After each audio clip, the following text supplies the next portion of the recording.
January.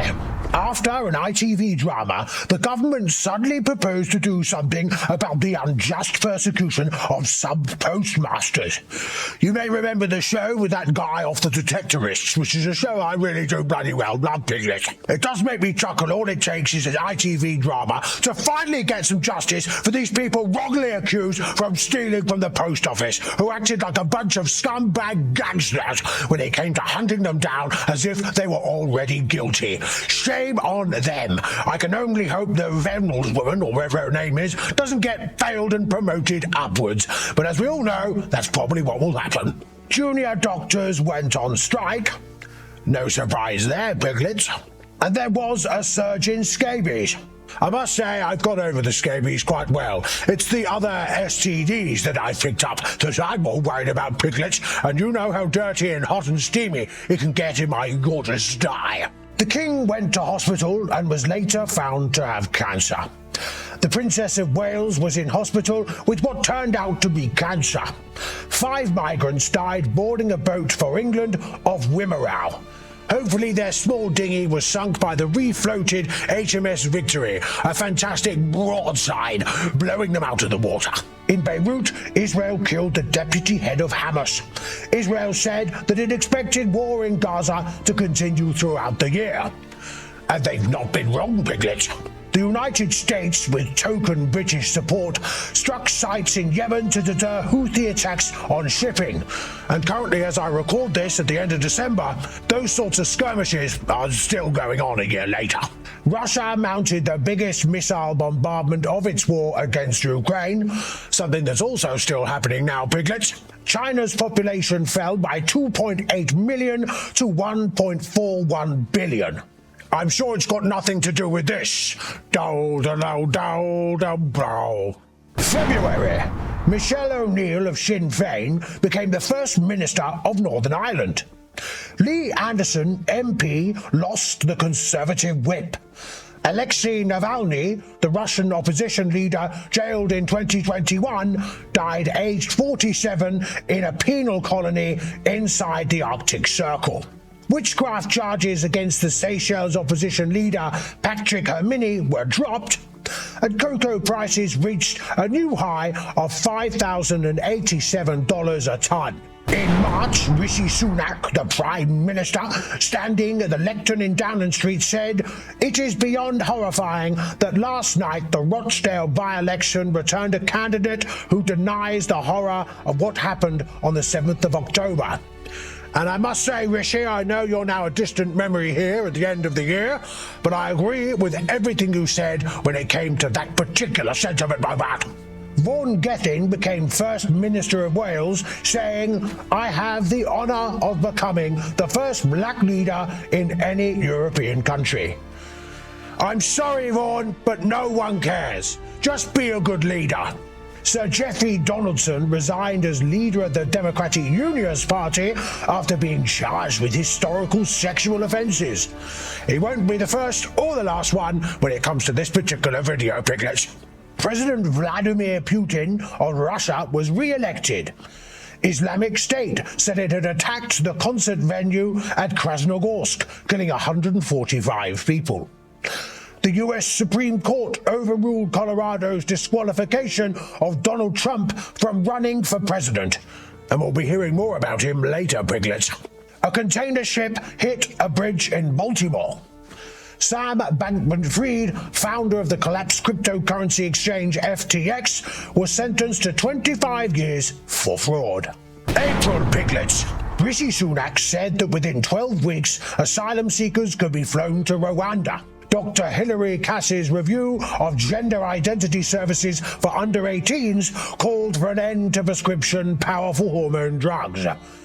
Humza Yousaf resigned as the First Minister of Scotland. Yes! May! Sadiq Khan was re-elected for Labour as Mayor of London. Beats me, Piglets. Members of the Garrick Club voted to let women join.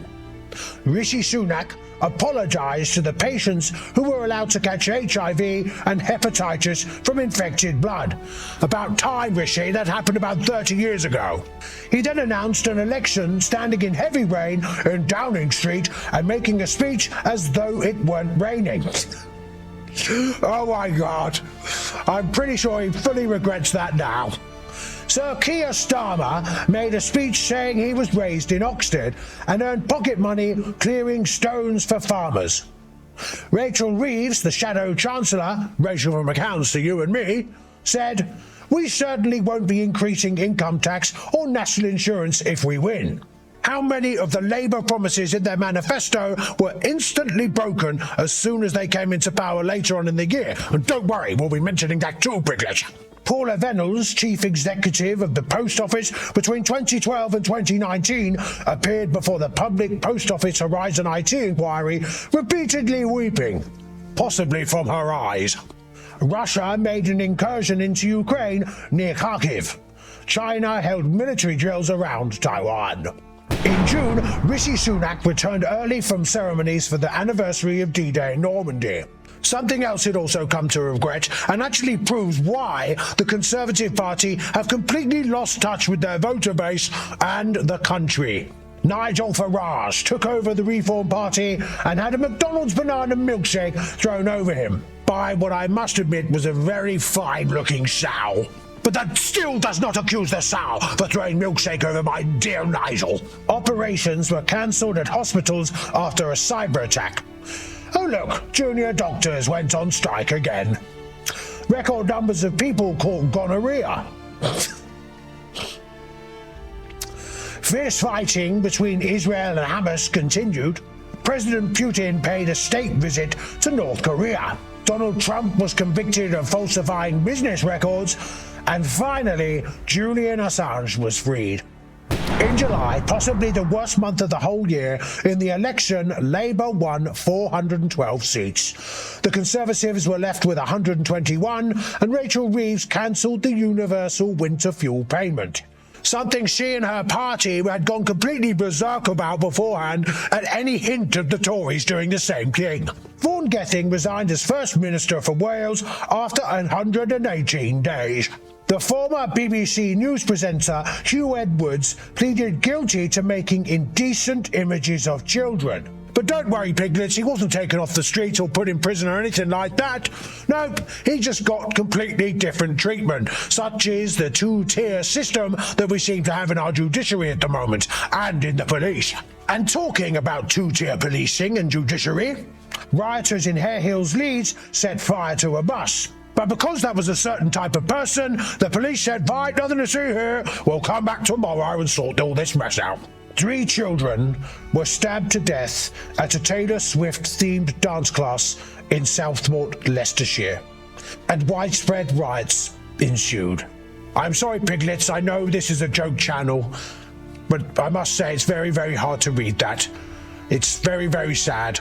Worldwide, some 8.5 million computers reliant on Microsoft failed through a faulty antivirus update. A bullet hit the upper part of Donald Trump's ear at an outdoor rally. It nearly killed him. President Joe Biden withdrew his candidacy, endorsing instead Vice President Kamala Word Salad Harris. The Olympics began with rain, in which Sir Keir Starmer was praised by supporters for putting up the hood of his anorak. Iran promised retaliation against Israel for the deaths in Tehran of Ismail Haniyeh, the political head of Hamas. Right on, Israel, well done. August. Rioting from Plymouth to Sunderland went on for a week, and could have been easily avoided if the police and the government had come clean about the fact they knew that Axel Rudakanu, or whatever his bloody name is, wasn't somehow still an 8-year-old boy in all the photos that we've seen, wasn't somehow still a good little Christian who toed the line of the country he and his family had now adopted, but the fact that he was a radicalized Islamist creating rioting in his home. Us little proly piglets crawling around on the ground background, still have not been told when Keir Starmer and Yvette Cooper knew of this. And I predict in 2025, when this eventually comes out, it will be the end of Keir Starmer as Prime Minister of this country. Lord Ali was found to have donated £18,000 of work clothes, suits and glasses to Sir Keir Starmer, who is obviously so utterly tragically inept, cannot even buy his own clothes. I mean, piglets, no one's donated money to me for these fantastic threads. Ukraine received its first F-16 fighter jets. Russia launched its biggest air attack on Ukraine yet. Ukraine captured 500 square miles of Russian territory in the Kursk region. Imani Khalif exclaimed, "I am a woman," after winning an Olympic boxing medal. Mount Etna erupted. In September, more than 1,700 prisoners were released early. One of them, a sex offender who went straight to a bus stop, molested someone and had to be rearrested already. Some 3,000 members of Hezbollah were wounded by exploding pagers. Israel killed Nasser Nasrallah, the leader of Hezbollah, in an airstrike. President Emmanuel Macron of France made Michel Barnier Prime Minister. More about him later. Sir Keir Starmer announced that he would no longer accept donations of clothes. Well done, Keir. Finally growing up a bit, I see. 2 cosmonauts left the International Space Station after a record 374-day stay. In October, Sue Gray resigned as Chief of Staff to Sir Keir Starmer. Rachel Reeves raised taxes by £40 billion, obviously trying to help those businesses out there. I jest, piglets. Wes Streeting, the health secretary, said that fat, unemployed people would get injections of weight loss drugs. You lazy bastards. Britain said it was handing over the Chagos Islands to Mauritius. The government released 1,100 more prisoners early to make room for the people who'd wrote nasty words about the government on Twitter, because we live in a country now where freedom of speech does not exist. You can be put in prison for the thoughts you have and the words that you say. The number of migrants in boats to arrive in England surpassed the 29,437 mark last year. North Korean soldiers arrived in Russia to fight Ukraine, and more than 200 people died in Spanish floods. Prague banned hen and stag parties in the street after 10 p.m. In November, Donald Trump, 78, was elected President of America. That's all I'm going to do, pigs.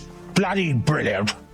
He asked Elon Musk, 53, to lead a Department of Government Efficiency, otherwise known as DOGE. Kemi Badenoch, 44, became leader of the Conservative Party. And Justin Welby, 68, resigned as Archbishop of Canterbury for unusual reasons. That's all I'm going to say. Sue Gray turned down the job as the Prime Minister's envoy for the nations. And Louise Hay, 37, resigned as Transport Secretary for unusual reasons. Those good old farmers protested in Westminster against the inheritance tax on farms. The terminally ill adults end-of-life bill, sponsored by King Ledbetter, got its second reading in the Commons by 330 to 275 votes. Indeed, I think perhaps a sad day in the Commons. In December, Damascus was captured by Syrian rebels held by Hayat Tahrir al-Sham, an Islamist movement. President Bashar al-Assad fled to Moscow, and Michael Barnier's administration fell when he lost a vote of confidence after 3 months as Prime Minister of France.